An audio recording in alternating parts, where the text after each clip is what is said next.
दोस्तों मैं आपको reverse indicator shaft alignment graphical method के बारे में बताऊंगा। तो इसमें हम क्या करते हैं, ये बड़ा सिंपल है। आप ये एक लाइन खींच देते हैं, ये स्टेशनरी आपकी मशीन है, यानी फॉर एग्जांपल ये पंप है, और ये जो शाफ्ट है इसकी पंप की फॉर एग्जांपल ये इधर ही रहेगी, ना तो ये ऊपर जाएगी ना नीचे जाएगी, क्योंकि यहाँ हमने शिमें ऐड नहीं करनी। दूसरी तरफ ये मोटर है, और ये मोटर की शाफ्ट ऊपर भी जा सकती है, नीचे भी जा सकती है, as per requirement for alignment. जैसे कि हमें जरूरत पड़ेगी अलाइनमेंट करने के लिए, हम ये ऊपर भी मूव कर सकती है, नीचे भी मूव कर सकती है, इसलिए हम इसको मूवेबल कहते हैं। ये पंप की शाफ्ट है और मोटर की शाफ्ट इधर होनी चाहिए, फिर ये एक लाइन बन जाती है। इसको हम कहते हैं रिक्वायर्ड एक्सिस फॉर शाफ्ट। हमारी मोटर की मौजूदा हालत ये है, इसको हम कहते हैं प्रेजेंट पोजीशन। अब इसका तरीका बिल्कुल सीधा साधा है। ये ग्राफ पेपर है, आपने रीडिंग लेनी है बी ए जो है ये टोटल रीडिंग है वर्टिकल डायरेक्शन में, क्योंकि हम वर्टिकल अलाइनमेंट कर रहे हैं। ऊपर हम 0 ले लेते हैं, कर लेते हैं, नीचे जब आते हैं तो ये -4 है। यहाँ पे डायल इंडिकेटर की रीडिंग जो है वो small division is equal to 0.01 millimetre है। ये -4 है, बी ए -4, और ये हम पंप पे ले रहे हैं रीडिंग, रिम के ऊपर 0 किया फिर नीचे आ गए। इसी तरह ये बी जो रीडिंग है ये हम मोटर के कपलिंग के रिंग के ऊपर ले रहे हैं, ऊपर 0 करते हैं फिर नीचे आ जाते हैं। यहाँ पे ये +6 आ रही है, यानी ये 0.06 मिलीमीटर हो गया। ये -4 है तो ये -0.04 मिलीमीटर हो गया।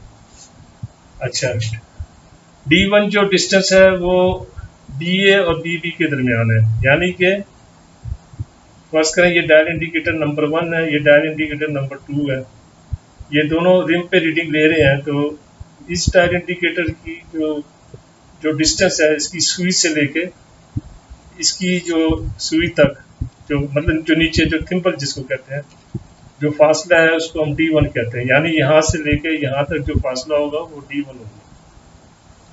और यहाँ से लेके यहाँ तक जो फासला, यानी ये फ्रंट सपोर्ट है, बोल्ट्स हैं फ्रंट सपोर्ट पे, यहाँ से लेके यहाँ तक जो फासला होगा वो D2 होगा।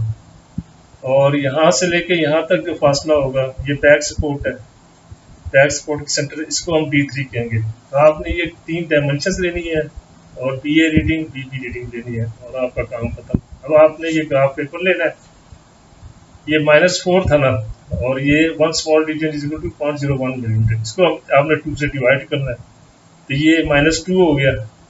ये आपने ये देखें, ये माइनस का निशान है, ये मैं आपको एक्सप्लेन करूंगा कि ये माइनस और प्लस कैसे होता है। तो ये 2 खाने नीचे आ गए, -4 से -2।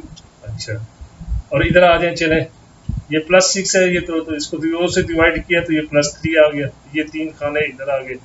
अब आपके पास ये 2 पॉइंट आ गए। लाइन खींचने के लिए 2 पॉइंट होने चाहिए ना, एक पॉइंट पे तो आप नहीं लाइन खींच सकते जब तक कि 2 पॉइंट ना हो। अब आपके पास ये 2 पॉइंट है तो आपने ये लाइन खींच दी। अब यहाँ पे आपका फ्रंट सपोर्ट था, यहाँ पे आपका बैक सपोर्ट था, यहाँ आप लाइन ये ड्रॉ कर दी आपने, एक लाइन आपने यहाँ ड्रॉ कर दी। अब आपने ये खाने के लिए 1 2 3 4 से थोड़ा सा ज्यादा है, तो ये बन जाता है 0.0425 मिलीमीटर प्लस, और ये बन जाता है 1 2 3 4 5 से ज्यादा 0.055 मिलीमीटर।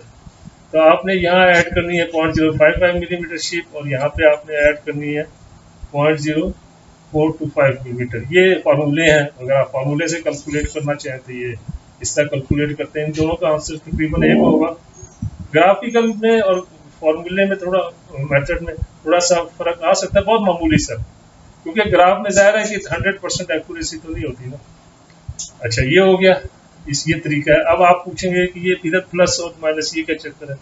देखें, जब आप इधर इस साइड पे रीडिंग लेंगे स्टेशनरी साइड पे, और अगर ये शाफ्ट इसके नीचे से पास हो रही है तो आपकी रीडिंग जो होगी ना माइनस आएगी, यानी इस पॉइंट पे आप रीडिंग ले रहे हैं ना, अगर आपकी शाफ्ट इस पॉइंट के नीचे से पास हो रही है ना तो आपकी रीडिंग माइनस आएगी। अगर ये आपकी शाफ्ट इस पॉइंट पे ऊपर से पास हो रही है तो आपकी रीडिंग प्लस आएगी।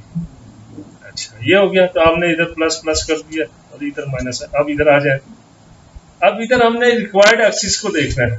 अगर आपकी, अब आप इस साइड पे रीडिंग ले रहे हैं, ठीक है ना, तो अगर आपकी रीडिंग प्लस आ रही है तो इसका मतलब है कि इस पॉइंट पे आपकी रीडिंग प्लस आ रही है, इसका मतलब है कि ये इस पॉइंट के नीचे है, आपकी ये जो शाफ्ट है ना मोटर की, ये इसके नीचे होगी। और अगर आपकी रीडिंग माइनस आ रही है तो इसका मतलब है कि ये जो शाफ्ट है ये इस पॉइंट पे इसके ऊपर से पास करेगी। तो हमने यहाँ पे ये माइनस माइनस लिख दिया है, यहाँ पे ये प्लस प्लस लिख दिया, और ये हमेशा इसी तरह रहेगा। तो ये है उसकी लॉजिक मुंतिक, ये प्लस माइनस की। तो ये जो तरीका है ये वहाँ पे बड़ा अच्छा है, जहाँ पे कि मतलब कि अगर फर्स्ट करें आपकी कोई शाफ्ट है वो थोड़ा आगे पीछे मूव करती है तो आप ये तरीका इस्तेमाल कर सकते हैं। और जहाँ कपलिंग का डायमीटर भी स्मॉल है, छोटा है, वहाँ भी ये इस्तेमाल कर सकते हैं। लेकिन फेस एंड रिम तरीके के लिए ये मसला हो जाता है अगर शाफ्ट आगे पीछे मूव करे या उसका डायमीटर छोटा हो कपलिंग का, तो उसके लिए हम reverse indicator shaft alignment method इस्तेमाल कर सकते हैं। यानी जहाँ पे शाफ्ट आगे पीछे मूव करती हो, जरूरी नहीं ना ही मूव करती तो अच्छी बात है, लेकिन अगर मूव करती है फिर भी हमें कोई मसला नहीं होगा। दूसरी बात है कि अगर उसका कपलिंग का डायमीटर छोटा है तो भी हमें कोई मसला नहीं है, बड़ा हो तो भी हमें कोई मसला नहीं है। लेकिन फेस एंड रिम में अगर कपलिंग का डायमीटर बड़ा हो तो वो बेहतर है, और उसको फिर आगे पीछे मूव नहीं करना चाहिए। तो थैंक यू वेरी मच। ये तरीका था उसका रिवर्स इंडिकेटर शाफ्ट अलाइनमेंट का ग्राफिकल तरीका। बहुत बहुत शुक्रिया।